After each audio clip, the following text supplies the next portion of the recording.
창세기 3장 6절 여자가 그 나무를 본즉 먹음직도 하고 보암직도 하고 지혜롭게 할 만큼 탐스럽기도 한 나무인지라. 여자가 그 열매를 따먹고 자기와 함께 있는 남편에게도 주매 그도 먹은지라 그랬습니다. 여기에 있는 여자는 하와를 얘기하는 거죠. 그리고 여기 있는 여자는 하나님을 잘 아는 그런 여자, 에덴 동산 안에 있는 여자를 의미하는 거니까 우리들을 말하는 거죠. 그리스도인들, 교회를 말합니다. 그러니까 교회가 어떤 나무를 하나 보니까 먹음직스럽고 또 보암직스럽고 그리고 탐스럽게 하는 나무였더라. 그러니까 이게 어떻게 하니까 그게 딱 여겨졌어요? 보니까 그런 거예요. 그러니까 여러분이 이 세상에 유혹을 당하는 것이 뭐 때문에 유혹을 당할까요? 보니까 유혹을 당하는 거예요. 보니까. 그러니까 잘 봐야 돼. 그러니까 하나님이 보라는 것만 봐야 돼. 예, 하나님이 들으라는 것만 듣고 그래야 되는데 사람들이 경거망동해. 그래서 자기 맘대로 봐. 자기 맘대로. 그러니까 쳐다보니까 마귀가 쳐다보라니까 쳐다보는 거야. 하나님이 쳐다보라는 게 아니잖아요, 이게. 마귀가 쳐다보라니까 보는 거예요. 자, 여러분 이 세상대로, 이 세상의 뜻대로 여러분이 살아가야 된다고 얘기하는 게 하나님의 뜻이에요? 마귀의 뜻이겠어요? 마귀의 뜻이에요. 우리는 이 세상에 살고 있지만 하늘나라를 바라보며 살아라 그러지. 주님은 위를 바라보며 살아라 그러지. 성경적으로 말하면. 그럼 우리가 위를 바라봐야지, 하늘을 바라봐야지. 이 땅을 바라보면 보니까 보암직스럽고 먹음직스럽고 탐스럽더라는 거예요. 그러니까 이 세상의 모든 유혹이라는 게 세 가지더라. 세 가지. 뭐냐 봤더니 먹음직, 보암직, 탐스럽게 하는 거예요. 이게 마태복음 4장하고 누가복음 4장에 보면 예수님이 시험을 이기는 장면이 나오는데 세 가지 시험을 이깁니다. 그게 먹음직, 보암직, 탐스럽게 하는 시험이 있어요. 그걸 이기는 거예요. 그러니까 예수님이 이미 이긴 거지. 이겼는데 우리가 걸려 넘어지면 누가 걸려 넘어지는 거예요? 자기 욕심에 따라서 보고 걸려 넘어지는 거지. 예수님을 잘 붙들면 안 넘어지는 거죠. 그렇겠죠? 근데 예수님을 잘 보지 않으니까 우리가 우리 뜻대로 보다가 넘어지는 거예요. 그게 먹음직, 보암직, 탐스럽게. 예수님은 이미 이겼는데 예수님을 붙들면 이길 텐데 예수님을 놓치니까 자기가 자기 뜻대로 보다가 세상에서 넘어지는 게 먹음직, 보암직, 탐스럽게 하는 거 세 가지더라는 거예요. 다 보니까 그렇더라요. 이거를 세 가지의 죄가 이 세상에 모두 다 만연해 있다라고 하는 것을 요한 1서 2장을 보면 나와 있어요. 요한 1서 2장. 요한 1서 2장의 16절, 17절의 말씀입니다. 거기에 보면 이렇게 나와 있어요. 이는 세상에 있는 모든 것이 그랬어요. 이 세상에 있는 모든 것이 육신의 정욕과 안목의 정욕과 이생의 자랑이니 다 아버지께로부터 온 것이 아니요 세상으로부터 온 것이라. 자, 그랬으니까 뭐겠어요? 선악과죠. 먹음직, 보암직, 탐스럽게 하는 게 세 가지로 다시 해석을 여기다 해놨는데 바로 보니까 육신의 정욕이 먹음직스럽다는 거예요. 안목의 정욕은 보는 거라는 거예요.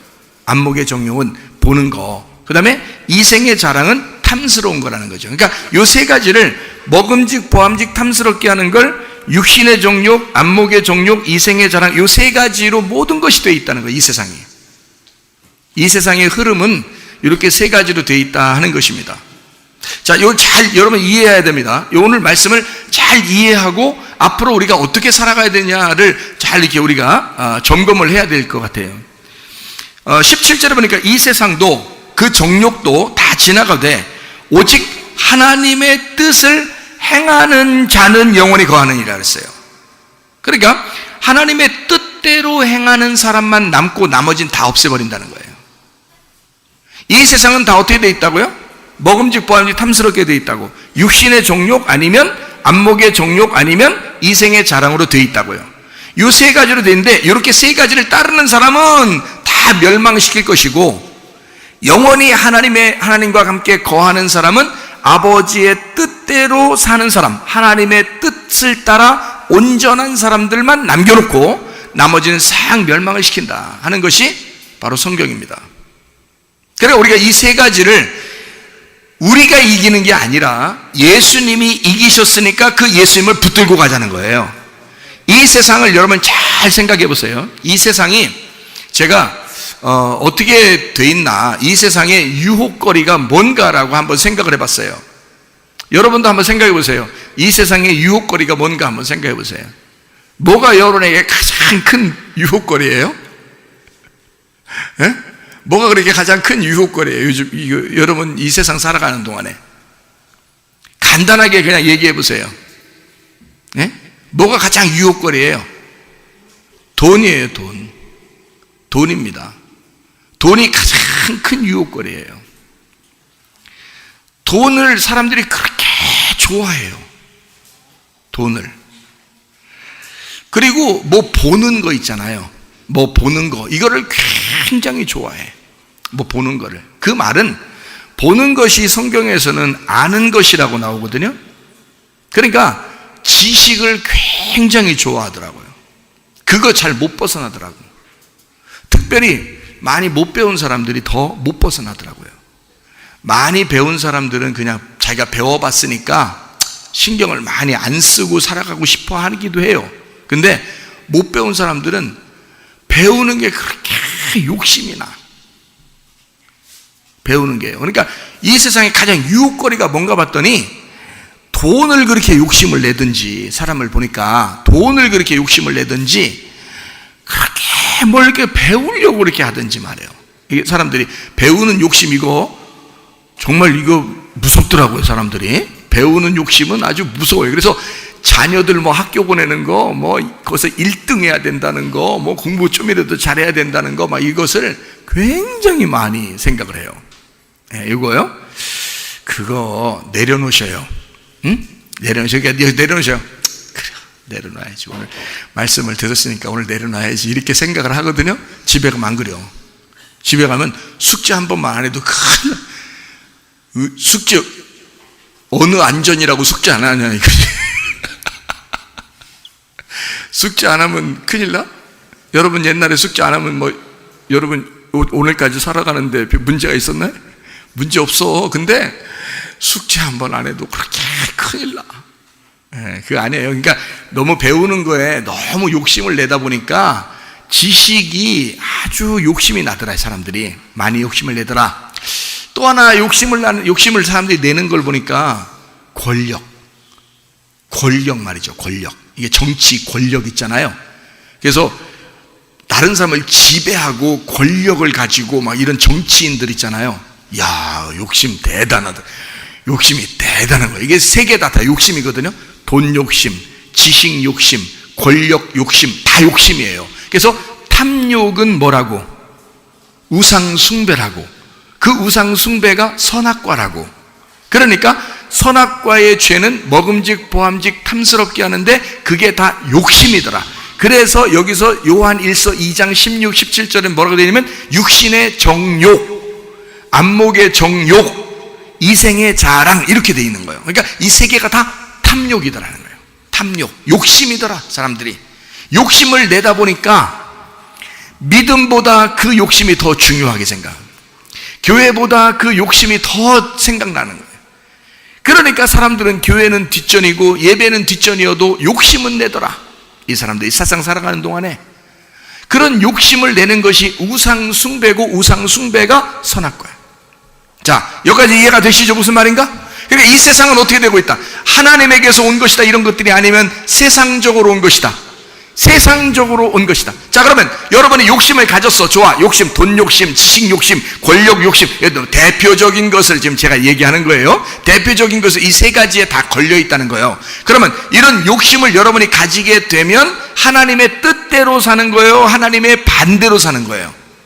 하나님의 반대로 사는 거예요. 그러니까 이 세상은 다 하나님의 뜻대로, 하나님 안에서 질서대로 하나님에게 가는 길로 열차를 타고 가는 거예요? 아니면 하나님으로부터 점점 멀어지는 걸로 가는 거예요? 점점 멀어지는 걸로 가는 게 그게 세상이더라는 거예요.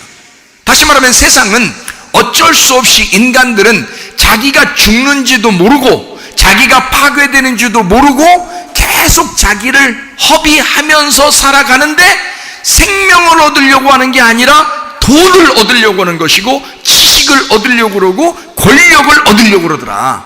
그것만 가지면 이 세상을 살아갈 만하다고 생각하는 거죠. 그러다 보니까 점점 하나님으로부터는 멀어지더라는 겁니다. 이게 이 세상의 가르침이고 이야기더라는 거예요. 그래서 제가 이거를 보면서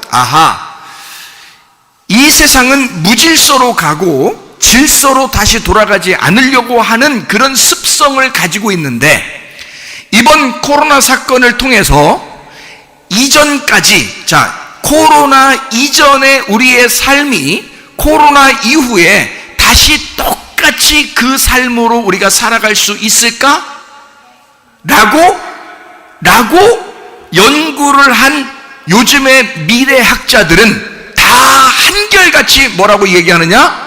우리는 지금 이후로 코로나 시대 이전으로 다시 돌아갈 수가 없다라고 결론을 다 지었습니다.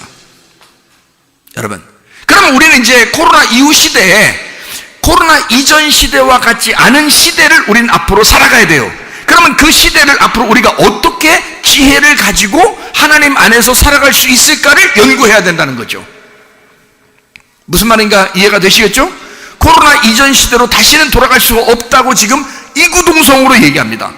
교회도 코로나 이전의 교회 생활로 다시 돌아갈 수는 없다, 이렇게 교회 목사님들이 지금 이야기하고 있습니다. 그리고 미래학자들은 교회를 들러 교회에 주로 세미나를 지금 하고 있습니다.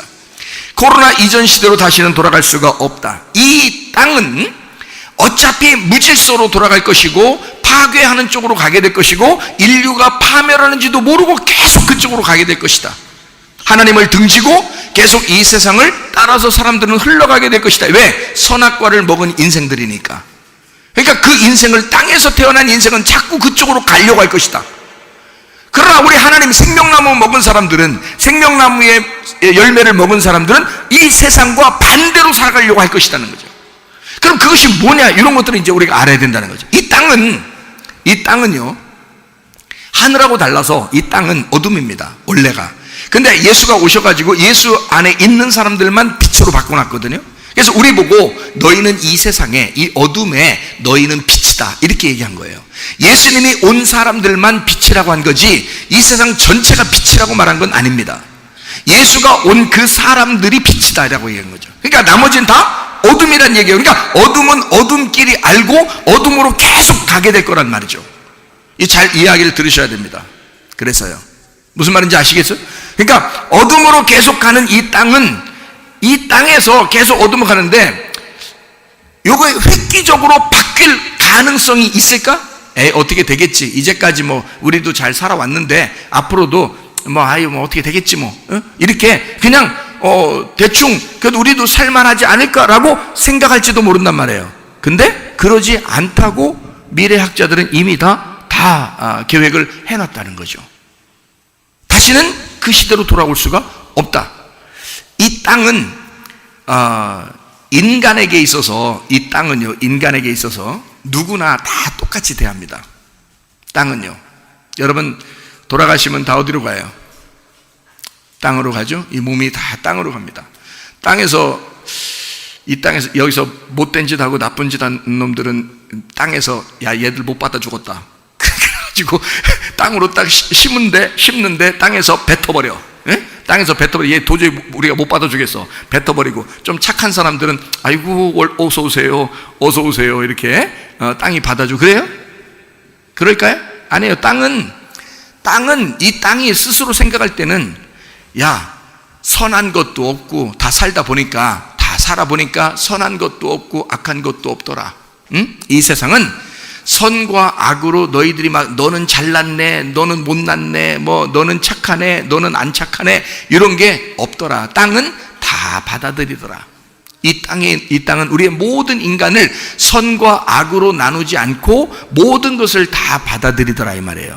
이 땅은 욕심이 없더란 말이에요. 다 받아주고 서로 하나로 다 품고 있더라는 거지. 다시 말하면 이 세상은 무슨 말이냐면, 이 세상의 땅에서 일어나는 모든 일들은 우리가 계획해서 이렇게 해야 되겠다라고 해도 그렇게 역사가 흘러가는 게 아니고 이미 정해진 순서에 의하여 이 땅은 흘러갈 것인데, 그게 바로 무질서고 그게 파괴고 파멸이더라는 거예요. 인류의 파멸로 이 세상은 계속 흘러가지 점점 좋아지는 게 아니란 말이에요. 인간의 마음을 점점 좋게 만드는 세상이 아니라 인간의 마음을 점점 부패하게 하고 점점 악하게 만드는 것이 이 땅의 흐름, 그 역사더라는 거지. 이걸 잘 아셔야 돼. 우리가 그리스도인들이 그래도 내가 있는데 그래요. 여러분이 다 변화시키시라고. 그래야 그게 빛이라고 그러는 거야. 이 세상은 어둠인데 여러분 보고 빛이라고 한 것은 이 땅에 빛을 비추라는 거거든. 그럼 뭔 빛을 비출 거예요, 여러분이? 착한 일 함으로써 착한 일을, 여러분보다 더 착한 사람이 많던데, 근데 앞으로 시대가 막 칩이 나오고 이렇게 되면은 여러분이 착한 일을 하고 싶어도 못 하는데, 그 사람들이 더 착한 일 많이 할 텐데요. 착한 일을 좀 했다고 해서 빛을 나타냈다는 뜻이 아니에요. 빛이라고 하는 것은 예수가 드러나야 된다는 것을 말하는 거야. 천국을 소개시켜 줘야 된다는 거예요. 이 땅 너희가 이렇게 어둠에 살고 무질서하게 살다가 너는 파멸할 거야. 너는 곧 죽을 거야. 결국 너는 한 번씩 다 죽을 거야. 그리고 천국이라는 것이 남아있고 심판이라는 것이 남아있다. 그거를 누군가는 가르쳐줘야 된다는 거예요. 그게 빛이라는 거지. 생각해. 어둠에게 뭘 가르쳐 주겠어요? 어둠이라는 땅에게 뭘 가르쳐 주죠? 여러분과 제가. 여러분이 착한 일 한 거? 그거 가르쳐 주라는 게 아니지. 빛이 있다는 걸 가르쳐 줘야지. 천국이 있다는 걸 가르쳐 줘야지. 하늘의 질서가 있다는 걸 가르쳐 줘야지. 네 인생보다 가장 중요한 게 예배라는 걸 가르쳐 줘야지. 이해가 되겠습니까? 그게 우리 그리스도인들의 삶이라는 거예요. 그걸 빛이라고 하는 것입니다. 이 땅과 완전히 반대되는 인생을 살아가는 우리들, 그게 빛의 인생이다. 빛의 삶이다. 그래서 우리 보고 빛이 되어라, 소금이 되어라 그러는 거죠. 그냥 세상은 그렇게 흘러갈 거라는 거예요. 어둠 속으로. 그럼에도 불구하고 이것은 우리 그리스도인들에게는 자연스럽지 않다는 거죠. 하나님 우리에게 자연을 주신 것은 하나님의 뜻을 깨닫고 하나님 안에서 자연스러움, 질서로 돌아가야 자연스러움인데, 사람들은 점점 반대로 질서 파괴가 그게 자연스럽게 돌아가는 거라고, 무질서가 자연스러운 거라고, 그게 질서라고 얘기할 거라고요. 야, 사람이 돈을 사랑하는 게 당연한 거지, 지식 사랑하는 게 당연한 거지, 권력을 사랑하는 게 당연한 거지 라고 말할 것이란 말이죠. 그러나 우리 그리스도인들은 그게 당연한 게 아니라는 거죠. 돈을 좋아하는 게 당연한 게 아니라는 거죠. 아까도 권사님이 내가 머리가 그렇게 좋았으면 내가 돈 많이 벌었을 거 아니겠습니까? 이렇게 얘기하던데 맞아요. 이 세상 머리가 좋았으면 돈을 더 많이 벌었을 수도 있죠. 그러나 우리는 돈 가지고 사는 사람이 아니고, 지식 가지고 사는 사람이 아니고, 권력 가지고 사는 사람이 아니고, 우리는 하늘나라의 소망 가지고 사는 사람들입니다. 하늘나라의 생명 가지고 사는 사람, 그게 진짜 그리스도인이죠. 이런 이야기를 들으려고 나온 거 아니겠습니까, 여러분이? 이 땅에서 잘 살아보세요, 잘 살아보세요, 우리도 한번 잘 살아보세요, 이러려고 나온 건 아니잖아요. 우리는 진짜 예수 어떻게 하면 잘 믿겠느냐, 어떻게 하면 우리가 천국에 갈 것이냐라고, 그래서 교회에 나온 거잖아요, 실제로. 그러니까 우리는 이런 무질서한 세상에 질서가 무엇인지를 깨닫고 살아가야 되겠다. 자, 여러분, 부자 되고 싶습니까? 아니, 돈 좋아하고 지식 좋아하고 권력 좋아한다니까 인간은 누구나 그렇게 하게 돼. 또 부자 되고 싶냐고, 지금 시대에 앞으로 부자 되고 싶냐고요. 그럼 제가 부자 되는 길을 한번 얘기해 볼 테니까 여러분은 방법이 없을 겁니다. 방법은 없을 건데 부자 되는 길은 가르쳐 줄 수 있어요. 어떻게 하면 부자 되느냐? AI, 인공지능, 디지털을 만드셔야 됩니다. 만든 사람이 부자 되는 거예요. 그거를 AI, 인공지능을 만든 사람이 부자 됩니다. 자, 두 번째 부자. 그러면 나는 못 만들어, 도저히 내 머리로서는 안 나와 그게 그러면은 그 AI, 인공지능을 잘 활용하는 사람들 있잖아요. 그 젊은 사람들이 그걸 잘 활용하거든요. 그 노인들은 핸드폰도 제대로 못 만지는데 뭘 디지털 인공지능을 만지겠어요. 인공지능을 잘 활용해서 그걸로 돈을 불려나가는 그 방법이 있는데, 그 AI, 인공지능으로요, 그것을 하면은 그럼 부자 될 수 있어요. 그러면 이것도 안 되고 저것도 안 되는 것 같다. 우리는 뭐 핸드폰 하나 만지기도 힘들고야 밥만 하루 종일 그냥 하루에 그냥 밥만 좀씩 먹고 축내고 이러다가 그냥 가야 되겠다. 이런 사람들은 이 인공지능, AI 인공지능 디지털 시대의 종으로 살다가 가는 겁니다. 누구나 할 것 없이. 자, 이것을 내년에 이 시대가 완전히 도래하고 이 시대에 완전히 그게 오고 있다라고 말한다면 내가 혹시 내년에 안 오면 안 되니까 수년 내에 올 것입니다. 근데 수년 내가 아니라 수년 내에 올 것입니다. 몇 년 안에 이 시대가 완전히 오는데요. 이 시대가 오게 되면 더 이상 지금같이 여러분과 제가 이렇게 돈을 버는 시대는 없어집니다. 이건 앞으로. 제가 왜 그런지 여러분에게 설명을 해드릴게요. 왜 그런지. 지금 과학은 어마어마하게 발전하고 있습니다. 그러니까 이것을 활용하지 못하면 도저히 돈 버는 건 이미 이제 끝난 거예요. 그러니까 동네에서 음식 같은 거 이렇게 팔아가지고 이거 맛있더라. 그래서 맛집으로 소문나면 그러면 이제 좀 먹고 살아요. 자기도 먹으면서 파는 거니까. 그런데 나머지는 힘들어요. 쉽지 않은 시대에 도래하고 있다. 우리가요. 이것을 우리가 좀 알으셔야 되는데 모두가 부자 되고 싶어서 안달나는 거. 그러니까 돈의 욕심, 지식의 욕심, 그리고 보는 거를 이제 지식의 욕심도 있지만요. 또 먹음직스럽고 육신의 정욕 막 이런 거 있잖아요. 이게 다 잘 보세요. 이 세상 지금 흘러가는 거 가장 사람들이 좋아하는 거 다 보세요. 음란, 폭력, 그죠? 권력, 뭐 이런 거죠. 돈, 뭐 지식, 권력, 음란, 폭력, 뭐 권력 지배하고 이러는 거 있잖아요. 이게 사람들이 다 이거 좋아하잖아요. 이거 싫어하는 사람이 없다고요. 이런 시대에 여러분과 저는 어떻게 해야 돼? 이렇게 그냥 똑같이 이렇게 다 살아야 돼? 사람들 돈 좋아하니까 나도 돈 좋아하고, 음란 좋아하니까 나도 음란 좋아하고, 이렇게 살아야 돼요? 폭력을 좋아하니까 폭력 좋아하고, 그럼 권력을 좋아하니까 권력 좋아하고, 이럴 수 없잖아요. 여러분과 제가요. 그렇게 살아가지 말라고 성경은 이 세 가지의 죄가 그대로 인생이 죽을 때까지, 태어나서 죽을 때까지 이건 없어지지 않는다. 육신의 정욕, 안목의 정욕, 이생의 자랑은 없어지지 않을 거다. 먹음직, 보암직, 탐스럽게 하는 건 없어지지 않을 거다. 이런 시대가 계속해서 있을 거다. 그러면 이 세상에서 가장 지금 시대에 가장 머리가 좋다는 사람이 누군가요?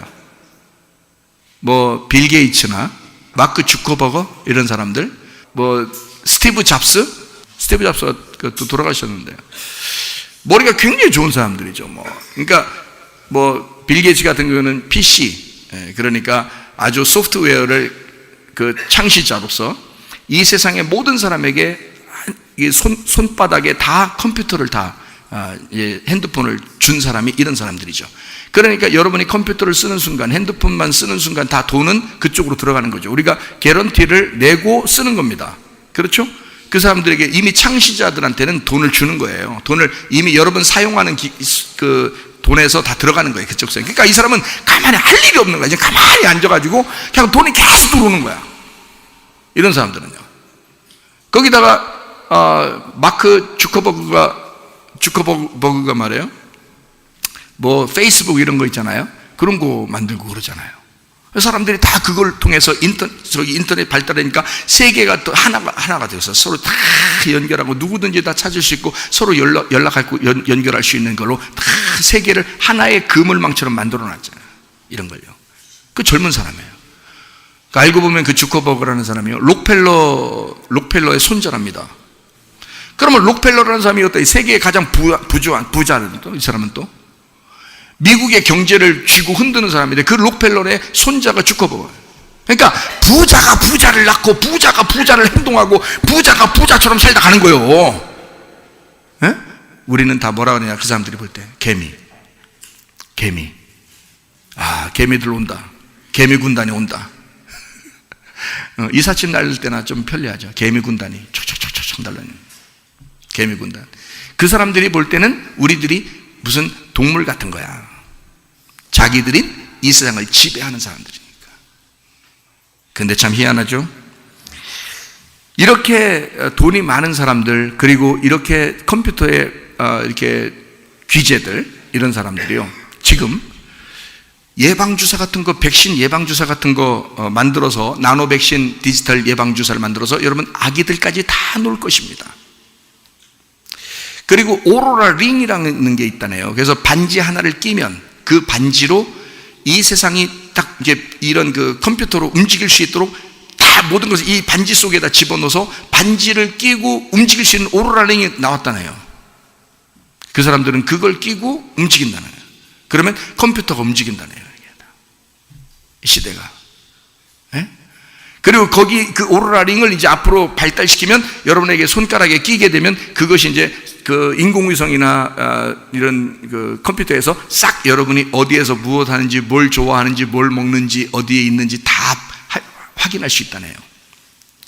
물론 디지털 예방주사도 마찬가지고요. 그거 맞으면 마찬가지. 그리고 베리칩이나 이 베리칩이 이제 문신같이 이렇게 해서 막 이렇게 그 피부에 이렇게 심어버리면 이렇게 쓱 페인트처럼 칠하는데 그게 전자 기능이 그 페인트처럼 칠하는 데다가 들어가 있다네요. 그러니까 이것을 이제 손이나 오른손 아니고 왼손에다 하는 사람도 있던데요. 그러니까 손에 하고 이마에 하고 그러네. 그게 편하지. 그래야 이게 손에 해야 편하지. 엉덩이 하고 안 된다 있잖아요. 허리나 엉덩이 이런 데다 뭐 팔에다 막 주사는 이런 안 된다 있잖아요. 베리칩이나 이런 문신칩 이런 형태들은 이런 손이나 이마에 해야 편하단 말이에요. 행동하기가. 근데 예방주사는 그거 예방주사 가지고 슈퍼에서 뭐 사고 이런 건 못 한다겠죠. 예방주사 맞았다고 뭐 물건 주고 그런 건 아니잖아요. 근데 칩은 이거는 은행 계좌가 다 들어있고 신분증이 다 들어있기 때문에 여권을 대신할 수 있고 식당이나 가게 가서 다 먹고 살 수 있단 말이에요. 이것은. 그러니까 성경에서도 매매가 가능한 것이 나온다라고 얘기하는 거예요. 매매가 가능한 것이. 그래서 성경에서도 그거 맞으면 매매한다 해서 매매가 한다. 그래서 매매하는 그 매매 기능을 가진 칩이 앞으로 나온다라고 이제 이런 얘기를 하는 거예요. 그걸 이제 사람이 살려고 하는 세상에 사는 방법, 그 666 짐승의 수다, 이렇게 사람의 숫자다라고 얘기하는 거고요. 예방주사는 그렇진 않습니다. 매매가 가능하지 않으니까 그거는 건강을 위해서 이게 맞으라라고 하는 사람들이 그러는 건데, 문제는 그 빌 게이츠 재단에서 백신을 맞으라고 어린아이들이나 이런 사람들에게 백신을 맞으라고 계속 이제 백신을 놔주고 그런다네요. 이게 그 재단에서. 근데 알려진 바에 의하면 참 누가 조사도 진짜 잘해. 참 조사도 잘해. 빌 게이츠 재단에서 백신을 놔준 그 백신을 맞은 어린 아이들이 대부분이 소아마비를 앓는답니다. 예방주사 어린아이들 맞은 애들이. 근데 이것이 전 세계를 이제 조사를 했대요. 조사를 했는데 어떤 사람이 조사를 했더니 그 조사한 가운데 소아마비를 앓고 있는 아이, 전 지구상에 있는 소아마비를 앓고 있는 아이의 3분의 2가 그 예방주사를 맞았답니다. 그러니까 그 사람들이 만들어낸 예방주사를 맞았는데 전 지구에 어린아이 중에 소아마비를 앓고 있는 아이가 3분의 2가 나온 거예요. 이거를 그 만들어낸 그 재단을 운영하는 그 이사장, 그러니까 빌 게이츠나 이 식구들은 예방주사를 한 개도 안 맞았답니다. 그러니까 여러분과 제가 잘 생각을 해봐야 되겠죠? 이런 것들도. 그러니까 그 사람들은 왜 좋으면 자기들이 먼저 맞아야지. 그렇잖아요? 그 예방주사가 좋은 거면 자기들이 먼저 맞아야 되는데 자기들은 안 맞고 애들을 놔줬는데 애들이 예방주사 맞으면서 점점 자라나면서 소아마비를 앓더라는 거죠. 그 소아마비 앓는 아이들의 3분의 2가 그 백신을 맞은 사람들이라는 거예요. 그러니까 우리가 잘 생각해 보셔야 돼요. 정확한 정보를 여러분이 들어보고 그리고 앞으로 어떻게 해야 되는지를 알아야 건강하다는 거죠. 이렇게 건강히 베리칩이나 이런 것들을 맞게 되면 안전하게 혈압도 재주고 피가 어떻게 잘 돌아가는지 그것도 확인해주고, 이걸 컴퓨터로 다 확인이 가능하기 때문에 50살, 100살을 더 산다 이렇게 광고가 나올 거라는 거예요 앞으로. 근데 그런지 안 그런지는 우린 잘 모르죠. 앞으로라 그러니까. 근데 그런 칩을 맞는 사람들이 지금 많아지고 있다는 거예요. 지금 전염병을 통해서 사람들이 무서우니까 전염병이 이제 퍼지는지 안 퍼지는지 그것도 다 확인해 줄 수 있는 칩을 지금 맞으라고 광고를 하고 있대요. 외국 같은 데는. 그래서 그걸 지금 서로 맞자고 하는 사람들이 유럽이나 이런 데 많답니다. 지금요. 점점 많아지고 있대요. 이 칩이요. 칩은 많이 만들어 놨으니까 계속 놔주면 되는 거거든요. 우리나라에도 수입을 벌써 했어요. 몇만 개인지 몇십만 개인지를 수입했다고 이미 이건 몇 년 전에 벌써 수입한 건데요. 우리나라에 가지고 있어요. 어딘가에 이 베리칩을요. 근데 그걸 놔주기만 하면 되는 거예요. 그래서 광고가 안 되는 거예요. 기독교인들이 반발할까봐 광고가 안 나오는 거예요. 이거 분명히 나와서 맞으라고 그러면 기독교인들이 막 뭐 종이 같은 거 들고 막 또 나갈 거 아니에요. 또 사람들이. 그러니까 시끄러우니까 그냥 아직은 안 나오고, 그러니까 이것이 언제쯤 나올 것 같으냐면 전염병이 확 퍼진다고 하면 이런 것이 이제 그냥 나오게 되죠. 슬슬 나오게 되죠. 이런 이야기들은 이제 그러면 이렇게 하다 보면 막 반발이 일어나겠죠. 반발이 일어나면 뭐가 발달해서 미국 같은 경우는 FEMA, FEMA, FEMA 안전 관리 시스템 그 안전 보장에서 거기서 이제 관리를 하게 된다는 거죠. 그러면 전염병 걸린 사람이나 거기에 대해서 반발이 일어난 사람들에 대해서 지금 관도 많이 만들어 놨다고 하고 그러잖아요. FEMA에서. 그러니까 이건 실제로 그것을 사용 안 하려고 만들어 놓은 게 아니라 어느 날 사용하겠다고 만들어 놓은 거란 말이에요. 그러니까 이 시대가 오래전에 만들어 놨는데 지금 이제 막 시작이 되려고 한단 말이에요. 그러니까 이건 수년이 아니라 몇 년 안에 모든 것이 이루어지게 되기 때문에 제가 여러분에게 이 순차적으로 설명을 해드리는 겁니다. 그러니까 이것은 진짜 말한 대로 이루어졌네. 근데 그때 가서 나 이제 목사님 말한 대로 다 그대로 이루어졌으니까 나 그때 지금부터 예배 좀 잘 돼. 물론 그때부터도 예배를 잘 드려야 되겠죠. 기도도 잘 해야 되겠죠. 준비해야 되니까. 근데 야비하게 치사하게 그때 돼서 그러니까 그때 준비해야지 이게 아니라 우리 마음이 진짜 주님을 향해야 되는 거 아니겠습니까? 우리 마음이 언제든지 주님을 향하여 지금도 예배하고 지금도 마음을 주님께 드리고 지금도 기도하고 지금도 찬양하고 지금도 주님께 우리의 마음을 드려야 되지 않겠습니까? 그런 얘기가 나오니까 그때부터 하겠다? 좀 치사한 거잖아요. 지금부터 계속해서 우리는 이렇게 삶을 살고 있어야 되겠다라는 지금 마음을 가지라고 먼저 얘기를 해드리는 건데, 여러분에게 먼저 얘기를 해드리는 건데 그때 돼서 하는 건 좀 늦은 거 아닌가, 그죠? 그러니까 지금 여러분이 먼저 알게 되면 먼저 알게 될수록 이제 준비를 좀 하셔야 된다. 자, 우리가 이런 시대가 앞으로 오면 어떻게 큰일 났다, 큰일 날 필요 없습니다. 왜냐하면 히브리서 9장 27절 때문에 큰일 날 필요 없어요. 히브리서 9장 27절은 뭐냐면 한 번씩은 다 죽는데 어차피, 그러니까 죽기 살기로 예배하면 되는 거예요. 다시 말하면 이게 무슨 말이냐면 나의 돈보다 예배가 더 중요하다, 내 지식보다 예배가 더 중요하다, 나의 권력보다 예배가 더 중요하다, 나의 욕심보다 내 예배드리는 게 더 중요하다라고 생각하고 사시라는 거예요. 왜냐면 어차피 우리는 다 죽으니까. 이게 희망이 우리한테는. 어차피 한 번씩 다 안 죽어 이러면 우리에게 희망이 없지. 우리는 이 세상에 어떻게든 살아가야죠. 어떻게든 살려고 해야지, 노력해야지. 그렇지만 우리에게 희망은 뭐냐면 다 죽어. 우리 다 죽는다. 한 명씩 한 번씩 다 죽는다 그러면 할렐루야, 희망인 거야. 그게 희망인 거야. 우리한테 유일한 희망은 다 죽는다는 거. 어차피 권력을 가진 사람이나 돈을 많이 가진 사람이나 지식이 많았던 사람이나 다 죽어. 그럼 우리한테 희망인 거예요. 그래, 나도 그래도 살아볼만 하구나. 왜?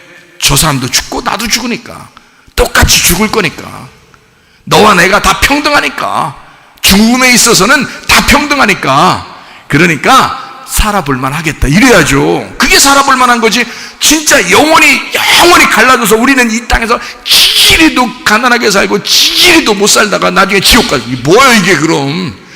그러면 이건 아무것도 아니지, 그죠? 근데 한 번씩은 다 죽는데 어차피. 그리고 천국 아니면 지옥으로 갈라진대. 그럼 여러분과 제가 이 땅에 어쨌든 하늘나라에 가는 방법들을 우리가 깨닫고 그 방법대로 사시면 되는 거예요. 무슨 말인지 알겠죠? 그래서 우리가 이걸 준비하자고 얘기하는 겁니다. 다시 말하면 세상은 거짓으로 돼 있다고, 정직하게 돼 있다고, 거짓으로 돼 있다고, 이 세상은 거짓으로 돼 있다고. 그러니까 가짜 뉴스도 엄청 많고 거짓말이 엄청 많은 거예요. 아주 그냥 내가 뉴스 끌었다겠죠? 내가 뉴스 끌었다겠어요. 아니, 목사님, 세상 돌아가는 걸 알려면 뉴스를 봐야 되지 않는 거예요. 뉴스를 봐야 되지 않냐고 그러는데 상관없어요. 그거 안 봐도 살아가는데 하나도 지장 없어. 그리고 뉴스 안 보면 옆에서 급한 일 있으면 얘기해줘. 누가 보고 얘기해줘. 그러니까 하나도 겁날 거 없어. 뉴스 봐야지 세상 돌아가는 거 안다고? 언젠 뉴스 안 봐서 세상 돌아가는 거 몰랐어요, 여러분? 예? 여러분, 언제는 뉴스를 그럼 안 봐가지고 세상 돌아가는 거 몰랐냐고. 어차피 뉴스 봐도 세상 돌아가는 거 모르고 뉴스를 안 봐도 세상 돌아가는 거 몰라요. 왜? 세상은 어둠으로 가고 있는데 이게 거짓말로 가기 때문에 여러분은 깨닫지를 못해요. 어차피 기독교인들은 잘 깨닫지를 못한다고. 그러니까 이 세상 어둠으로 가려고 하고 거기에 매료를 느끼고 거기에 이제 소속된 사람들이 있을 거 아니에요. 뭐 세계 정부 질서 뭐 이런 게 있을 거 아니야. 뭐 빌더버그 뭐 이런 게 있을 거 아니에요. 그런 그 굵직굵직한 이 세상을 지배하는 사람들이 있는데, 예수회나 프리메이슨이나 일루미나티나 뭐 빌더버그나 신세계 질서나 이런 것들이 쭉 있을 거 아니에요. 자기들끼리. 그 사람들은 놀아도 부자로 살 수밖에 없어. 놀아도. 그 사람들끼리 잘 먹고 잘 살게 돼 있어요. 이미 정해져 있는 거야. 점점 이 세상은 점점 어둠 가운데 있을수록 잘 사는 거야. 여러분, 우리가 어떻게 잡아요? 우리가 어떻게 그걸 뛰어넘냐고. 우리는 못한다고. 그러니까 우리는 아예 반대로 살아버리는 거예요. 그냥 하늘 쪽으로 살아버리는 거야. 우리는 아예 이 세상과 반대로 빛으로 살아버리는 거예요. 이게 우리 여러분과 제가 살 길이더라 이 말이에요. 그거를 깨닫자는 거야. 세상은 거짓으로 나가니까 우리는 정직하게 살자는 거예요. 세상은 어차피 가짜니까 우리는 진짜로 살자는 거예요. 여러분, 세상은 하나님을 모르는 쪽으로 살자니까, 사람 중심으로 사니까 우리는 하나님 중심으로 살자는 거예요. 이 세상은 자기 집이 그렇게 중요하다고 하니까 여러분 보고 집이 중요하지 말라고 하는 게 아니라, 집에 있는 모든 인간들을, 이제 사람들인데 인간이라고 바꿔봐요. 집에 있는 모든 인간들을 다 데리고 천국으로 가야 될 거예요. 하나님의 집으로 가야 될 거 아니에요. 그러니까 이 세상에 집이 가장 중요하다고, 이 세상은 안락하게 평안하게 행복하게 이 세상 집에서 그렇게 살아야 된다고 갈 때, 여러분과 저는 아니야, 그것만 우리 집이 아니야. 하늘나라에 우리 집이 있어. 하나님의 진짜 집이 있어. 우리는 거기에 소속돼야 돼. 그래서 자기의 식구들을 다 하나님의 집으로 인도할 수 있는, 교회가 그렇게 중요한 거야 라고 인도할 수 있는 사람들이 되셔야 합니다. 지금 여러분이 어디 나가서 어떻게 전도하고 어떻게 하겠습니까? 그런 시대가 이제 아니에요. 여러분의 가족들을 구원하시길 바랍니다. 여러분 가족들을 하나님의 집으로 이끌어야 된다는 말이야. 우리는 진짜로 인도해야 된다는 거예요. 가짜가 만연한 이 세상에 하나님 나라에 진짜로 인도하는 사람, 그러니까 거짓말로 살지 않고 정직하게 사는 사람들이 되셔야 된다. 할렐루야죠. 얼마나 감사하냐고요. 이렇게 우리가 사는 거예요. 힘들어도 어려워도 주님의 제자들과 주님과, 그리고 이 시대의 마지막을 살던 그 사람들의 삶처럼, 우리 그리스도인들의 삶처럼 우리보다 먼저 가신 그 선배들, 믿음의 선배들의 삶처럼 우리도 살다 가자는 얘기예요. 그래야 희망 있는 거예요, 여러분.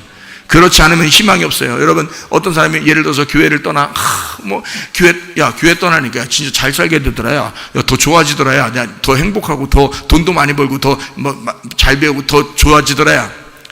저요, 눈꽃만큼도 안 부럽습니다. 그거 저한테 와서 자랑할 이유 하나도 없어요. 당신은 세상을 선택한 거야. 여러분, 하나님 선택한 사람은요, 이 땅에서 그렇게 잘 살 수 없습니다. 자기에게 조금 있는 것도 나누려고 하겠죠. 그렇죠? 하나님에게 드리고 싶어 하겠죠. 무슨 말인지 아시겠어요? 이 진짜 예수 믿는 사람은 이 땅에서 그렇게 살 수가 없어요, 여러분. 저는 한 개도 안 부럽습니다. 그거 괜히 우리한테 와가지고 자랑하려고 하지 마세요. 우리 교회, 웬만한 우리 성도들은요, 그런 거 하나도 부러워하지 않습니다. 그런 사람들만 또 여기 앉아있네, 보니까. 우리는 빛의 자녀들처럼 행동해야 된다. 에베소서 5장 8절에 나와 있는 말씀입니다. 우리는 빛의 자녀들처럼 행동해야 된다. 어둠으로 살지 말고 빛으로 사셔야 된다. 무질서로 살지 말고 질서로 사셔야 된다. 자, 이런 것을 우리가 생각을 해보면서 한번 여기 제가 이제 요 시대가 요 빌 게이츠나 스티브 잡서나 마크 주커버거나 뭐 이런 사람들 있잖아요. 이게 세상을 지배하는 사람들인데 지금 여러분, 제가 잠깐도 설명했지만 빌 게이츠라는 사람, 자기 자녀, 자기가 컴퓨터 만들어 놓고 자기가 핸드폰 만들어 놓고, 예? 자기 자녀들한테는 핸드폰을 하루에 30분도 못 만지게 한대요. 여러분 자녀들, 손주들 핸드폰 가지고 하루 종일 살죠? 여러분은 빌 게이츠 같이 되지 못하는 거예요. 여러분 자녀들은. 빌 게이츠의 자녀들은 그러니까 아무리 그 사람이 뭐 백신을 뭐 어떻게 엉뚱하게 뭐 만들어서 뭐 엉덩이 뚱뚱한 사람들한테 놔주고 뭐 그런 사람이라 할지라도 자기 자녀만큼은 사랑할 거 아니에요. 자기 자녀만큼은. 자기 자녀들한테 사랑하는 그 마음을 어떤 마음으로 하냐면 핸드폰 만지지 마라. 핸드폰 만지지 말라는 거로 자기 자녀를 사랑하는 거예요. 그 사람들은 평생을 먹어도 남을 만큼 돈이 다 있어 이미. 근데 핸드폰 만지지 말라고 30분도 못 만지게 한답니다. 자기 자녀들한테. 빌 게이츠가요. 스티브 잡소.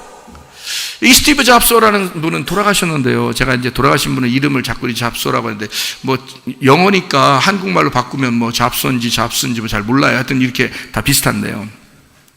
그분이 돌아가시기 전에 자녀들이 있었다고 그러더라고요. 난 자녀들이 있는지 잘 몰랐는데 자녀들이 있었대요. 근데 그 자녀들이요, 학교를 다니는데 이분이 이 세상의 컴퓨터를 완전히 변화시켜 놓은 아주 이 세상에서 머리가 가장 뛰어난 사람 중에 하나예요. 이 스티브 잡스라는 사람이. 애플사 회장이었잖아요. 얼마 전에 돌아가셨고, 그 애플 핸드폰 같은 거 있죠? 애플 핸드폰, 아이폰. 이거 다 거기서 나오는 거잖아요. 근데 이 스티브 잡스라는 사람이 자기 자녀가 있는데 그 자녀가요, 학교를 가야 되잖아요. 자녀들을. 그러니까 이분이 자녀들 학교를 보내는데 학교를 골라야 될 거 아니야. 그죠? 아무 데나 보낼 수는 없잖아요. 자기 자녀를 아무래도 사랑하니까. 아무 데나 보낼 수 없으니까 이 사람이 학교를 골랐는데 어느 학교를 골랐냐면 성문 기독학교를 고른 거예요. 이 학교가. 이렇게 돼. 그러니까 그분 자녀들 우리 학교 온다는 거 아니야? 이런 말이 아니라 잘 들어요. 이분이 자기 자녀를 일반 학교에 안 보내고 대안학교를 찾았는데 어떤 대안학교를 찾았냐면 핸드폰 하나도 못 쓰게 하는 학교. 핸드폰 하나도 못 쓰게 하는 학교. 그리고 그 학교에는 전화기나 복사기도 없는 학교. 그 대안학교가요. 그러니까 보세요. 공부를 하려면 컴퓨터로, 요즘 아이들은 컴퓨터로 다 이렇게 뭐 찾아가지고 공부하잖아요. 그런 거 하나도 못 찾고 이제 책을 직접 찾아가지고 책을 갖다 이렇게 봐야 되는 거야. 책을 봐야 되는데 그 책이 어디에 몇 페이지에 뭐가 있으면 이걸 갖다가 복사를 해가지고 딱 이렇게 보면 좋잖아요. 이렇게 숙제도 내고 이러면 좋잖아요. 근데 복사기가 없는 학교야. 그러니까 이거를 책을 글씨로 다 써야 되는 거야. 글씨로 다 써야 돼. 그러니까 글씨로 다 써야 되고 책을 읽어야 되고 컴퓨터 하나도 없고 핸드폰 하나도 없고 디지털이 하나도 없는 학교를 찾은 거예요. 하나를. 이 사람이. 그래서 자기 자녀들을 거기로 보낸 거예요. 그래서 누가 물어봤대요. 왜 그러냐? 당신은 이 세상에 핸드폰에 가장 위대한 업적을 낸 사람인데 당신의 자녀들한테는 왜 이런 학교를 보냅니까? 라고 물어봤대요. 스티브 잡스한테. 그랬더니 이 잡스신 분이요, 돌아가시기 전에 그렇게 얘기했답니다. 내 자녀들은 내가 사랑하는데 이 자녀들은 앞으로 이 자녀들이 살아갈 때쯤 되면 이 세상은 AI 인공지능의 시대가 될 것이다. 그럴 때 AI 인공지능의 시대에 그 인공지능의 지배를 당하고 디지털의 지배를 당하고 핸드폰이 하자는 대로, 컴퓨터가 하자는 대로, 로봇가 하자는 대로 그대로 살면 이 아이들은 그냥 나오자가 된다는 거예요. 그냥 거기에 매여서 하루 종일 핸드폰만 바라보고 살고 있다는 거예요. 그렇게 그런 아이들로 다 바뀌어버린다는 거예요, 이 세상이. 그래서 자기 자녀들을 사랑하기 때문에 이 디지털을 뛰어넘어 이 디지털을 지배하는 아이들로 바뀌려면 생각이 바뀌어야 된다는 거야. 머리가 발달해야 된다는 거야. 근데 지금의 컴퓨터, 핸드폰 시대에는 머리가 절대 발달이 안 되고 전두엽이 몇 년 사이에 전두엽이 파괴가 된답니다. 머리가.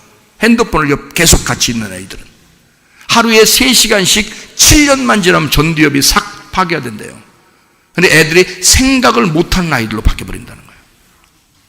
그러니까 이걸 아는 이 스티브 잡스는 자기 자녀들을 그런 세계에 놓으면 이 아이들도 디지털 세계에서 멸망하니까 이 디지털 시대에 멸망하지 않고 이 인공지능을 지배할 수 있는 사람들이 돼야 된다는 거야.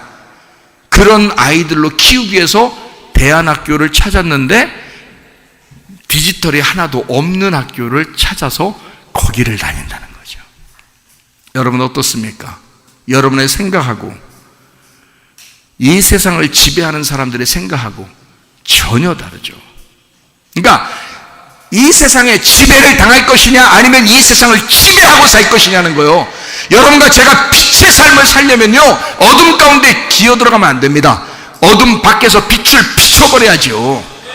그렇게 막 머리가 아주 뛰어난 사람들은 지금 그걸 연구하고 있다는 거지. 자기 자녀들로 해서. 왜? 자기 자녀들 시대는 그 시대가 될 거니까. 지금 그 아이들이 점점 커 있어요. 지금 학생 청년들이에요. 그 자녀들이요. 여러분, 왜냐하면 바로 인공지능의 시대가, AI 인공지능의 시대가 오기 때문에 그렇습니다. 그러니까 여기에서 살아남는 방법들을 가르치지 않으면 아이들이 거기에 지배를 당하고, 다시 말하면 로봇의 지배를 당하고 사는 아이들, 다시 말하면 로봇의 종이 돼서 사는, 핸드폰의 종이 돼서 사는, 컴퓨터의 종이 돼서 사는 그런 아주 우매한 자들이 되어버린다는 거예요. 여러분, 자녀들이 그렇게 살게 하고 싶어요? 귀하게 애를 태어나게 해놓고 하나님의 형상대로 만들어서 하나님께서 이 아이를 창조해서 여러분 뱃속에 집어넣었다가 나오게 해서 이 아이를 그렇게 귀한 아이로 이렇게 태어나게 해놓고서 이 아이를 기껏 이 세상의 핸드폰의 종이 되게, 컴퓨터의 종이 되게 만들고, 디지털 세계의 종이 되게 만들려고 여러분 아이들을 그렇게 키우고 있는 거냐 이 말이에요. 어때요? 부모들이요, 정신 똑바로 차리고 지금 우리가 무엇을 해야 되는지를 제가 지금 설명을 하고 있으니까 여러분이 잘 듣고, 아하, 내가 지금 우리가 이 땅에서 살아가야 되는 것은 바로 이런 것이구나 라고 하는 것을 깨달으셔야 된다 그 말입니다. 이해가 되시겠죠? 골드만삭스라는 회사 여러분 아시나요? 골드만삭스라고 들어보셨죠? 들어보기는? 그럼 골드만삭스에 들어가려면, 입사를 하려면 어느 정도 돼야지 입사할 것 같아요? 골드만삭스. 거기에 입사하려면 하버드 대학교에 1등 아니면 2등을 해야 된답니다. 그런 사람들이, 그런 젊은이들이 회사를 들어가는 회사가 골드만삭스라는 회사래요. 그 회사에 직원이 한 580명 정도, 그런 사람들만, 그러니까 1등, 2등 하는, 미국에서도 1등, 2등 하는 그런 학생들, 청년들만 모아서 회사가 이제 운영이 됐었는데, 작년인가요? 재작년에 회사 직원을 다 잘랐답니다. 이 사람들의 처음 들어가서 초봉, 1년 연봉이라고 그러죠? 1년 동안 주는 그 월급을 30억, 한 사람당. 하긴 뭐 전 세계에 가장 머리가 좋은 학교에 1등, 2등 하는 사람들이 들어가는 거니까. 근데 그런 사람들도 다 잘랐답니다. 그리고 2명 남겨놨대요. 2명 남고 나머지 다 잘랐는데, 이유가 뭐냐면 이 골드만삭스에서는 이제 그 회사니까 이득을 남겨야 될 거 아니에요.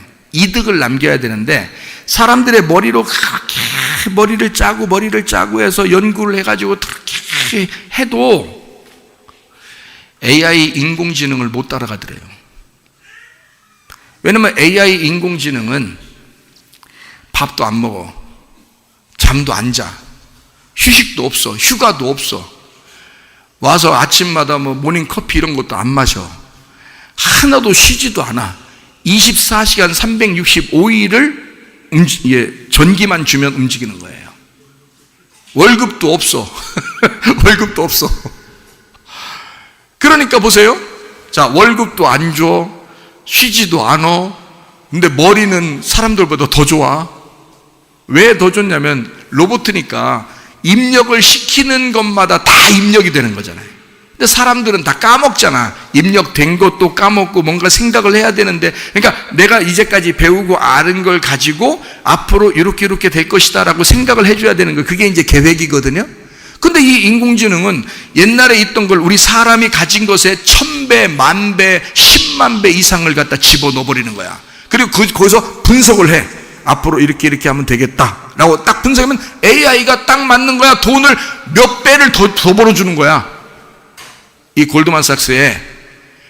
그러니까 사람이 필요 없는 거예요. 그래가지고 다 자르고 2명 남겨놨대요. 저 AI 고장나나 보는 사람 2명. 진짜 이게 지금 현실이에요. 지금 현실. 그러니까 지금 회사들은 AI로 바꾸고 있는 회사들이 많겠죠. 그죠? 무슨 말인지 아시겠죠? 시대가 어떻게 바뀔지 아시겠죠? 여러분, 앞으로 인류는 4차 산업, 5차 산업의 시대로 살아가게 될 것입니다.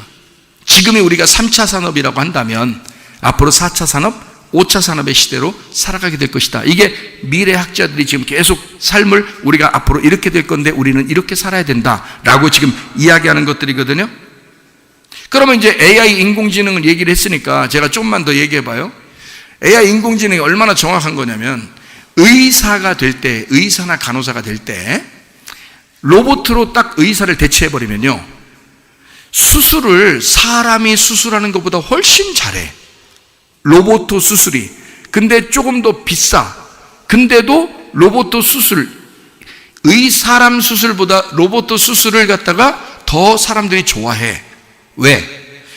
인간은 자기가 이제 배운 지식이 있을 거 아닙니까? 의사로서 지식을 배웠잖아요. 그러면 그 지식 배운 거를 갖다가 딱 이제 점검을 한단 말이에요. 사람이 어디 아프다 그러면 어디쯤 아프다 그러면 어디에 뭐가 보인다, 또는 뭐가 어떻게 이제 있다 그러면 조사를 한단 말이에요. 조사해가지고 이 중에 내가 이걸 갖다 배를 열을 것이냐 말 것이냐, 이걸 어떻게 수술할 것이냐 이제 결정하고 다 이제 찢고 그 다음에 꼬매고, 이게 사람이 손으로 이제 했던 거를 로봇가 하면, 사람이 의사가 이제까지 8년을 공부하고 2년 동안 실습하고 한 그 이상 전 세계의 구석구석에 있는 모든 의사들이 알고 있는 모든, 그리고 의사들이 발표한 그런 내용들을 싹 다 머릿속에 가지고, 이거를 싹 다 머릿속에 집어넣는데 1분.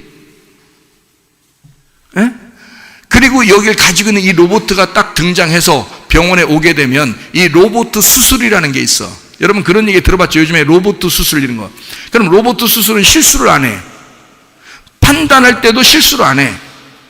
왜냐하면 전 세계의 모든 데이터를 다 집어넣기 때문에 거기서 싹 분석을 하는 거야. 이런 모양이면 이 사람이 지금 여기에 이렇게 모양이, 이렇게 염증이 이렇게 생겼다. 그러면 요거를 지금 이게 정확하게 뭐냐 해서 분석을 끝까지 다 열어가지고 싹 조사를 해. 그래가지고 요거는 요런 병입니다 라고 딱 진단하면, 로봇가 진단하면 정확해. 100%. 거의 100% 정확해. 그리고 그 로봇가 수술해버리는 거예요. 딱. 근데 사람은 수술할 때 의사들이 술 많이 먹는다 그러잖아요. 그러니까 술 먹고 뭐 이러기 때문에 손이 떨릴 때가 있어. 수술할 때. 손 떠는, 근데 이제 환자들한테는 그렇게 말 안 하지. 저 손 떠는 의사거든요. 이런 말 안 해요. 근데 이제 진짜 수술하러 들어갔는데 여러분, 의사가 손 정말 정교하게 찢고 꼬매고 해야 되는데 거기다 손 떨으면 그냥 막 아무 데나 찢어버리는 거예요, 속에서. 근데 사람들은 밖에 있기 때문에 몰라. 수술한 사람이 그 안에서 하기 때문에. 어떤 의사는 수술하다 라면 먹고 그런대요. 그래서 라면 끓여 먹고 막 이런대요, 배고프니까. 근데 로봇은 그렇지 않아요. 쉬지도 않고 로봇은 정확한 100% 완전한 그 판단, 그리고 수술할 때도 정확하게 실수 한 번 안 하는 게 로봇 수술이에요. 여러분의 정말 사랑하는 남편과 아내, 그 자녀와 부모가 있다면 돈이 좀 비싸도 로봇 수술 맡기겠어요? 아니면 사람에게 맡기겠어요? 로봇 수술 맡기고 싶겠죠. 무슨 말인지 아시겠어요? 우리 친구 목사님도 이번에 수술해서 심장 수술했거든요. 기계에 심는 심장 수술했는데 로봇 수술하면 200만 원을 더 줘야 됩니다. 사람으로 수술하면 200만 원을 안 줘도 되는데 이렇게 돈이 이렇게 됩니다 하고, 근데 로봇 수술을 결정하는 순간 200만 원을 더 줘야 된대. 그냥 그건 현금으로 줘야 된대. 로봇 가져오는 그 기계값이 있어가지고 그게 비싸니까 200만 원 더 줘야 된대. 우리 친구 목사님이 기도하면서 믿음으로 어떤 걸 선택했을까? 예? 로봇 수술을 선택했어요. 왜? 그거는 실수를 안 한다 그러니까. 그건 실수를 안 하니까.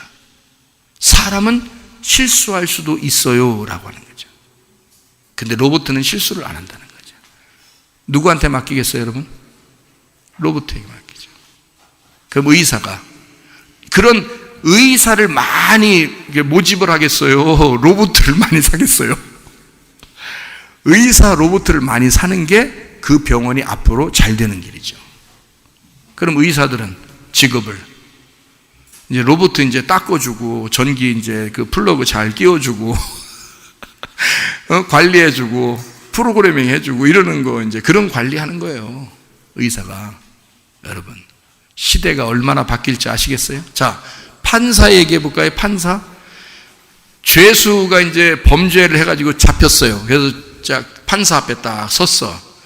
근데 판사를 공부하려면 사법고시 보면서 책을 갖다가 막 800권을 읽었다고 해. 그래서 800권을 암기를 800권을 했다고 해봐. 근데 이 사람이 요즘 술 먹어서 깜빡깜빡 해가지고 어떨 땐 또 잊어버려요. 그래서 어느 책에 어디에 뭐가 있는지 잘 모르겠어, 어떨 거는. 근데 로봇은 전 세계의 모든 판사가 결정한 모든 거를 기계니까 프로그램에 다 들어갈 수 있어요. 이건 그냥 다 그냥 넣는 대로 다 들어가는 거야, 여기다. 근데 한 번도 안 잊어버려. 이 기계는 말이요, 세상에 하나도 안 잊어버려. 그래서 이 세상에 어떠한 판례에 이런 판례도 있고 저런 판례도 있으니까 로봇가 결정하는 거예요. 이런 것도 있고 이런 것도 있고 이런 것도 있고 이런 건데, 이게 수천 개 수만 개니까 요 중에서 가장 이 사람, 이 죄인에게 가장 정확한 판단이 무엇인지를 로봇가 딱 결정하는 거예요. 그리고서 딱 판단하면 그게 최고 결정을 잘한 거지. 사람은 실수할 수도 있고, 감정에 따라서 보니까 죄인이 영 마음에 안 들게 생긴 것도 있고 뭐 이렇게 하면 마음이 흔들려. 마음이 흔들리는데 로봇은 흔들리질 않아. 이 모든 판례를 따라서 정확하게 판단할 수 있어요. 여러분이 범죄에서 죄수가 돼가지고 법정에 섰다면 누구한테 판결을 받고 싶겠어? 여러분 같으면 판사? 그래도 판사 오세요. 내가 눈물 좀 흘리면 좀 작게 될까봐? 아니죠. 정확한 판단을 요구하겠죠.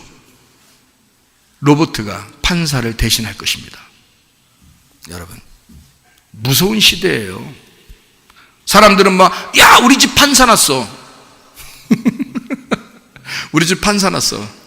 앞으로는 그렇게 자랑하는 시대가 아닐 거라는 말이죠. 법정에도 로봇 몇 개만 사다 놓으면 그냥 판결은 다 끝나요. 쉬지도 않고 판결합니다. 판결하는데 1분도 안 걸려. 이 사람의 상태에 따라서 얘기하는 거 쭉 접수를 딱 한 다음에 그걸 가지고 판단하고 분석해내는데 몇 초도 안 걸려. 그리고서 판결하는데, 그러니까 1분도 안 걸리게 딱딱 판결해. 그러니까 하루에 아무리 많이 사람이 들어와도 다 판결할 수 있는 거야. 로봇은요. 판사가 아니더라도. 자, 그러니까 AI 인공지능이라는 게 이게 제가 얘기하는 게 아니고 빌 게이츠나 스티브 잡스나 마크 주커버그나 록펠러나 이 세상에 있는 사람들은 다 지금 이렇게 된다는 거예요. 미래학자들은 다 이렇게 된다는 거예요. 이것도 올해 수년이 아니라 몇 년 안에 다 이루어진다는 거 이게 지금. 여러분이 들어도 지금 로봇 의사들이 벌써 다 병원에마다 들어와 있는 거 아시잖아요. 중요한 그 수술은 로봇가 하고 있습니다. 의사가 안 하고요, 여러분.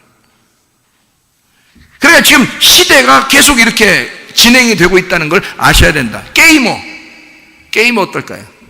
게임, 바둑, 체스 또는 닌텐도 게임 같은 거. 게이머 어떻게 될까요? 바둑 그때 우리나라 바둑 그 선수가 로봇한테 다 지고 한 번 이겼죠? 그 한 번 이긴 거를 이건 로봇가 잘못 분석해서 로봇가 졌다고 해가지고 다시 만들었는데 알파고 하는 거야. 이게 알파고 하는 거야. 알파고가 알파 10이 나왔대요. 이거에 10배인가 100배를 더 지능을 집어넣어서 나왔대. 게임 이제는 한 번도 못 이기는 거야. 바둑이나 체스나 게이머들은 다 이제 없어요. 초등학교 이제 그 바둑 교실이나 해야 돼. 저기 월세 얻어가지고. 아무것도 할 수 있는 게 없어요. 그 로봇의 머리를 이길 수가 없어요, 인간이. 인간은 지식적인 것은 자기가 어떤 판단을 해야 되는데 말이에요. 로봇은 지식적인 거는요, 인간보다 훨씬 앞서가니까. 잊어버리지도 않으니까. 그러니까 게이머들은 끝난 거야. 앞으로 게이머들은 로봇을 이길 만한 게이머가 없어지는 거죠. 사람은 이길 수 없어요. 여러분 다 봤잖아요. 그죠? 지난번에 바둑 시합하는 거 다 봤잖아요. 그런 걸 보니까 아하, 이런 그 시대가 앞으로 오겠구나라고 하는 것을 여러분이 이제 생각을 하면 AI라는 게 이거 무서운 존재네. 그런 식으로 이게 앞으로 진행이 되겠네라고 하는 것을 우리가 좀 이제 인식을 빨리 가질 필요가 있다는 거죠. 이게 올해가 아니라 금방 이런 것은 오게 될 것이다. 회사 면접관이라면 어떻게 할까요? 회사 면접관.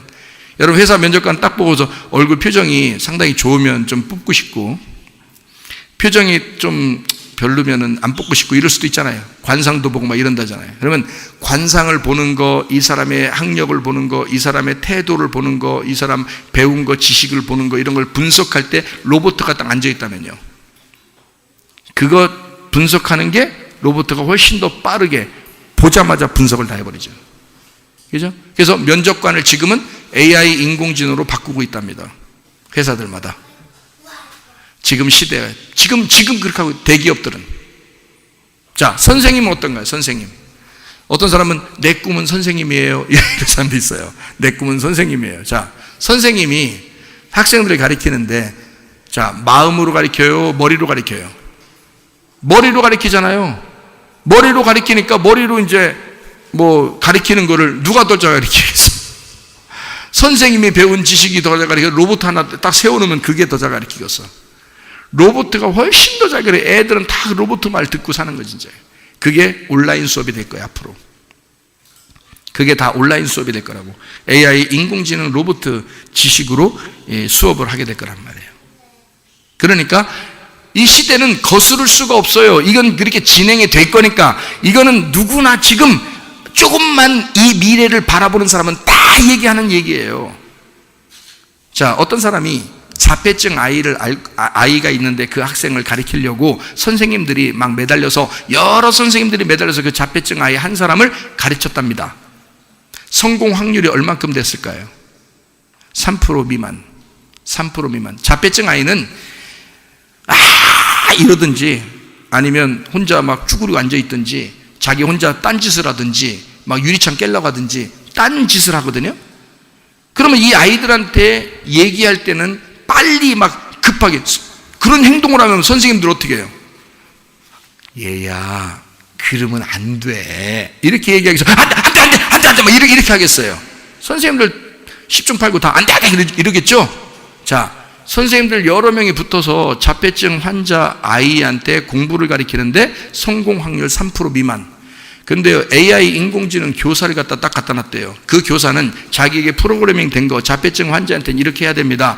항상 똑같이 천천히 얘기해야 됩니다. 라고 프로그램을 딱 집어넣었어요. 그러니까 이 AI 인공지능은 항상 똑같이 천천히 얘기해 주는 거야. 그래서 이 자폐증 아이가 고쳐졌는데 78% 아이들이 다 고쳐졌답니다. 78% 아이. 여러분, 아이가 자폐증이라면 누구한테 맡기겠어? 일반 선생님한테 맡기겠어? AI 인공지능 선생님한테 맡기겠어? AI 인공지능 선생한테 맡기죠. 선생님까지는 좀 그렇지니까. 응? 기계니까 아무래도 선생한테 맡기겠죠. 여러분, 무슨 말인지 아시겠어요, 이게? 시대가 어떻게 되는지? 이렇게 바뀌고 있는 거, 여러분 자녀 시대는 다 이렇게 변한단 말이에요. 여러분, 지금 어른들 자녀 시대는요, 여러분들은 나는 괜찮네, 그럼 나는 좀 먹다가 이제 가면 되는 거지, 나 같은 사람이야, 예? 그래, 여러분 자신들이, 여러분 자녀들 때에서 그냥 이 세상에 디지털의 종로로 타는 그 자녀들을 남겨놓고 여러분이 떳떳하게 눈 감으면서 나는 잘 먹고 가니까 잘 있어라, 이것더라, 이렇게 하고 가겠습니까? 그게 여러분이 애들을 낳은 목적인가요? 그렇지 않죠? 조심해야 되겠죠? 앞으로 이걸 어떻게 해 나가야 되는지를 여러분이 생각해야 되겠죠?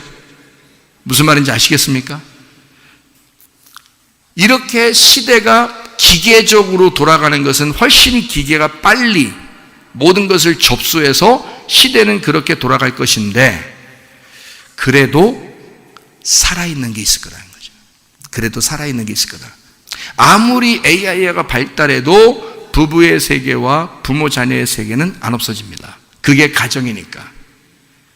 이 가정은 없어지질 않는 거예요. 교회도 없어지질 않는 거예요. 그러니까 교회도 아무리 어떤 시대가 앞으로 와도요, 주님께서 미리 예언하신 것처럼 음부의 권세가 이기지 못합니다. 교회하고 가정은요. 그러니까 교회하고 가정은 하나님이 만드셨기 때문에 이것을 깨려고 하는 게 없어지는 거예요. 이것을 깨려고 하면 없어지는 거예요, 여러분. 그러니까 교회에서 괜히 안 나오면서 내가 안 나가면 교회 없어지겠지? 안 없어져. 당신만 깨지는 거야. 당신만. 예? 교회는 안 없어져. 빛의 교회는 하나님이 보호하셔. 빛의 가정도 하나님이 보호하셔. 왜냐하면 그게 진짜니까. 하나님이 자기 진짜인 자기 종들을 남겨놓지 않으면 어떻게 자기 말씀을 증거하겠어, 마지막 때. 자기 말씀을 이들을 통해서 증거하고 데리고 가야 되는데 빛이 사라져버리면 안 되잖아요. 그래서 빛을 남겨놓는 거예요. 그래서 빛된 가정이 돼야 되고 빛의 교회가 돼야 되는 거예요. 자, 무슨 말인지 아시겠죠? 그러니까 이런 시대에 교회는 존재할 것이고 성문 기독학교도 존재할 것입니다. 이런 시대에 영적인 세계는 존재할 것이고 하나님의 종, 진짜 하나님의 종은 존재할 것입니다. 하나님의 종. 무슨 말인지 아시죠? 진짜 진리의 말씀은 존재할 것이다. 진짜 예배 드리는 자들은 존재할 것이다. 이 시대. 아무리 어려워. 그러니까 가짜 목사도 있을 것이고 앞으로요. 자, 목사님, 그러면 그런 선생, 그런 의사, 그런 판사, 그러는데, 그러면 그런 목사 안 나올까? 그런 목사? AI 목사 나오지 않겠어요? 그러면 거기에다가 설교를 갖다 엄청 집어넣어가지고 사람들 다 앉혀놓고 이 AI 목사가 다 설교하는 거야. 그런 시대가 올까 안 올까? 올 수도 있겠죠? 가짜 목사가 나올 수도 있겠죠, 그죠? 가짜 교사도 나오는데 이런 게 안 나오겠어요?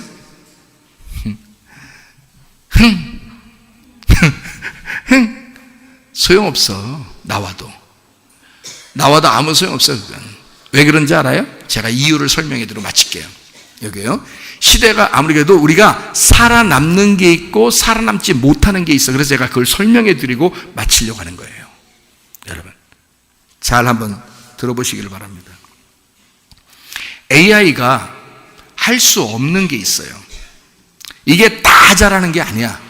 AI가 할 수 없는 게 있는데 그게 바로 뭐냐면 교감 능력입니다. 교감 능력. 이 교감 능력이라는 건 엄마가 할머니가 손주를 바라볼 때의 그 눈빛을 할 수가 없는 거예요. 로봇은. 남편이 아내를 그렇게 이렇게 바라보는 거를 못해, 로봇은. 자녀가 엄마 아빠에게 앙탈하고 응석 부리고 할 수 있는 것을 로봇은 받아주는 게 이해가 안 되는 거야. 근데 부모들은 어떤 자녀가 그래도 말 그렇게 안 들어도 부모는 그게 이해가 돼. 그게 교감 능력이라는 거야. 그러니까 AI 설교자가 여기 딱 있어. 목사 최삼일 목사 여기 딱 있어. 자, 누가 교감 능력이 셀까? 이거는 교감 능력이 필요 없는 학교나 의사들은 교감 능력이 필요 없잖아요. 서로 그냥 가르치기만 하면 돼. 머리에다 뭘 집어넣기만 하면 되거든. 근데 목사는 안 그래. 머리에다 집어넣는 게 중요한 게 아니야. 마음으로 말하는 거야. 영으로 말하는 거야. 여러분에게 하나님을 만나도록 해줘야 되는 거예요, 목사는. 그러니까 AI는 하나님을 만나도록 마음으로 설명을 못하는 거예요. 자기 지식으로는 수많은 설교를 쏟아낼 수 있어도 그들에게 하나님의 마음을 설명해 줄 수는 없는 거예요. 그게 안 돼. 그러니까 AI 100개, 1000개가 나와도 하나님의 종은 살아있는 거예요. 그러니까 나는 끄떡 없어, 여러분. 나는 직업 안 잃어버리는 거예요. 문제는 여러분이 문제지. 여러분이 앞으로 AI 인공지능 시대가 오면 여러분 직업이 진짜 학생들은 막 열심히 공부한다고 막 이러는데요, 나중에 할 게 없는 거예요. 로봇 청소나 하고 막 이래. 로봇 청소나 하고 스위치 뺐다 꼈다 하고 막 이렇게. 그것도 머리 좋은 사람만 입사해서 그렇게 하는 게. 로봇 다치면 엄청 돈 손해 보니까. 여러분, 앞으로 그런 시대.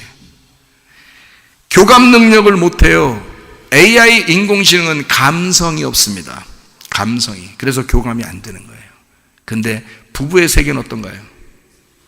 부부의 세계를 여러분이 보시면 어떻게 될까요? 막 속에서 막 그냥 끌어오르는 사람도 있고, 어떨 때는 막 시원하고 막 이렇게 그런 거 아니겠습니까? 그죠? 그러면 보세요. 뭐 때문에 그런 거예요? 그걸 보면서 감성이 살아나는 거야. 감성이. 이게 로봇가 그걸 못해. 감성이 없는 거야. 이 사람이 울면은 왜 우는지를 모르겠는 거예요, 이 로봇가. 저 사람이 왜 우는지를 모르는 거야. 화를 내잖아? 그럼 이 사람이 왜 화를 내지 하고 머리로만 분석을 싹 하는데 저 사람이 진짜 속마음에 왜 화내는지를 모르는 거지. 막 웃어. 근데 저 사람이 왜 웃나? 그러니까 인공지능이 자기도 웃고 싶은데 왜 웃는지를 모르기 때문에 못 웃는 거야. 왜? 그건 사람이니까 우리는 감성이 있어서 그런데 로봇은 감성이 없어요.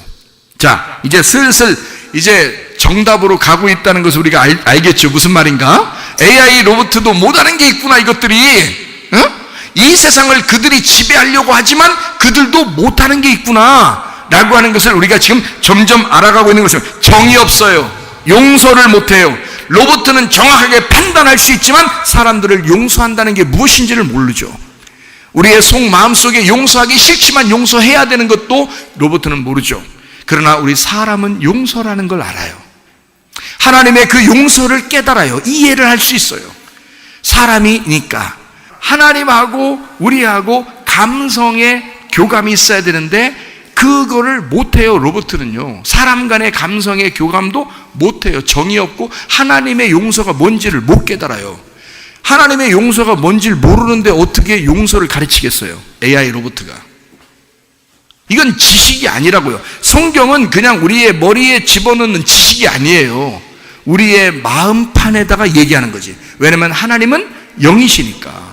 하나님은 영이시니까 하나님은 마음이시라고요. 그 마음은 우리에게 마음에다가 얘기하는 거라고. 그러니까 AI 로봇은 지식으로 설명해봐야 의미가 없어요. 그거 100번, 1000번 들어봐야 소용없어. 그러니까 혼 없는, 마음 없는 설교를, 아무리 좋은 설교를 많이 들어도 여러분 소용없다는 게 그래서 그런 거야. 투박해도 내 마음에 얘기하는 게 있어. 하나님이 내 마음속에 얘기하는 게 있어. 그게 진짜 진리란 말씀입니다. 그게 진짜 진리의 말씀. 이해가 되겠죠? 무슨 말인가? 자, 그래서 AI 로봇은 용서를 못할 뿐만 아니라 사랑이 뭔지를 몰라. 사랑해. 그러면 헷갈려. 이제 로봇가 헷갈려. 사랑이 뭐냐? 사랑이란 정의를 막 내려 모든 책을 갖다 싹 다 집어서 사랑이 이런 거는 그래도 자기가 느끼질 못해. 이 사랑이 뭔지를. 근데 우리는 이런 거 지식적으로 책을 많이 몰라도 눈을 쳐다보면서 사랑해. 그럼 그냥 알아. 그게 뭔지를 알아. 뭘로 아는 거예요? 데이터를 통해서 아는 게 아니야. 그냥 마음이 느끼는 거야. 찌릿찌릿하단 말이야. 그냥 괜히 찌릿찌릿한 거야. 그게 로봇은 찌릿찌릿하지 않아요. 벌써 로봇가 찌릿찌릿하면 이게 전기가 잘못된 거예요. 이거 지금 배터리 문제가 생긴 거야. 무슨 말인지 알겠죠? 그러니까 사랑을 몰라. 마음이 없으니까, 영이 없으니까, 생각을 잘 못 느끼니까. 생각하고 지식으로 머리는 가지고 있을 수 있어도 느낌이 없단 말이에요. 느끼는 게 없다는 거지. 자, 노는 거 잘 못해요. 로봇가요. 노는 거 잘 못합니다. 쉬는 게 뭔지를 몰라요. 그래서 안 쉬어. 놀지도 않아. 예? 잠자는 거 그게 뭔지를 몰라. 로봇은. 그러니까 로봇가 못하는 걸 지금 제가 쭉 얘기해 주는 거야. 노는 거 못해. 쉬는 거 못해. 잠자는 거 못해. 자, 우리는 그럼 뭘 해야 되겠어 그럼? 로봇가 안 하는 걸 해야지. 놀아야 돼. 잘 쉬어야 돼. 잘 자야 돼. 로봇가 못하는 걸 할 수 있어야지. 그래야 로봇을 이기는 사람이지.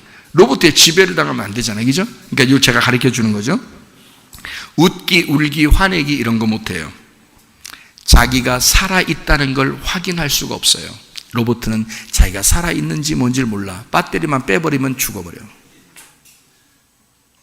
네? 어느 로봇도 영원히 살아갈 수가 없어요. 자기가 살아있다는 느낌이 없는 거야. 배터리만 빼버리면 사라져버려요. 근데 인간들은 AI 인공지능의 시대에 모든 로봇에게 다 종처럼 그 말을 따르고 살 거라는 거죠. 그 의사에게 자기를 맡길 거고, 그 선생님에게 그걸 자기를 맡길 거고, 그 판사에게 자기를 맡길 거고, 그런 목사에게 자기를 맡길 거라는 거지. 그런 시대가 곧 올 거라는 거예요. 그때 우리 AI가 할 수 없는 이 모든 것을 우리 교회가 하기를 바랍니다. AI가 할 수 없는 이것을 우리 성문 기독학교가 하기를 바랍니다. 그래야 우리는 디지털 시대의 디지털을 이기는 자가 된다는 거죠. 그게 우리들이 해야 될, 다시 말하면 속에 있는 감성을 키워야 돼요. 우리의 영을 키워야 돼요. 우리의 마음을 더 예민하게 하셔야 돼요. 그리고 이 마음이 하나님의 마음을 깨달아야 돼. 그런 삶들을 살으셔야 된다. 왜냐하면 그것 밖에는 이 세상을 이길 만한 것이 없으니까. 이 세상은 인간을 다 뛰어넘어 우월한 존재로 그들이 앞으로 나올 것입니다.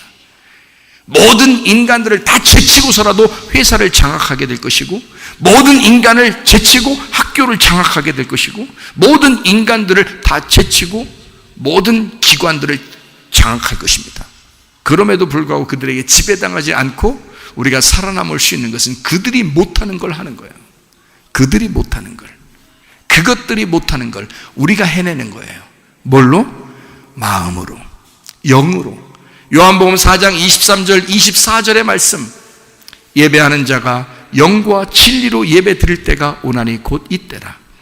아버지는 그렇게 예배 드리는 자들을 찾으시느니라. 하나님 아버지가 찾아오시는 사람들, 이 세상이 아무리 변해도 하나님이 찾는 사람이 되면, 그런 시대가 되면 하나님은 그 사람을 아끼고 보호하고 지키실 줄로 믿습니다. 왜냐하면 그 사람이 없어지면 하나님도 사라지기 때문이에요. 하나님이 그 사람을 왜 보호하냐면 자기가 그 사람 속에 들어가 빛이 되어야 되기 때문에 그래. 그 사람이 살아있어야 하나님도 살아있기 때문입니다. 그런 하나님의 존재들, 빛의 존재들이 돼서 이 마지막 때에 하나님, 내가 인공지능보다 못해서 우리는 오히려 가난하게 살 수도 있고 지식이 별로 없이 살 수도 있고, 우리가 그렇게 다른 인공 지름보다 더 낮게 살아갈 수밖에 없는 사람일 수도 있겠지만, 그럼에도 불구하고 하나님, 내가 육신의 정욕을 이기게 하시고 안목의 정욕을 이기게 하시고 이생의 자랑을 이기게 하시고 먹음직 보암직 탐스럽게 하는 그 초선악과를, 저 세상에서 오는 그 죄악을 내가 넘어서서 생명나무의 삶으로 내가 살다가 주님 만나게 하옵소서. 그렇게 기도하고 빛의 삶을 살다가 주님 만나시기를 바랍니다.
우리 한 목소리 기도하겠습니다. 하나님 앞에 기도할 때, 하나님, 시대는 반드시 변화된 시대로 우리에게 다가올 것입니다. 그러나 하나님, 내가 이 시대에 걸려 넘어지지 아니하고 선악과에 걸려 넘어지지 아니하고, 하나님, 내가 예수 생명나무의 열매를 먹고 주님과 정말 사랑을 나누며 통행하게 하옵소서. 이 마지막 시대에 우리에게 어떻게 닥쳐올지 모르는 그런 시대에 하나님, 내가 빛이 되게 하옵소서. 우리 가족이 빛이 되게 하옵소서. 우리 교회가 빛이 되게 하옵소서. 기도합니다.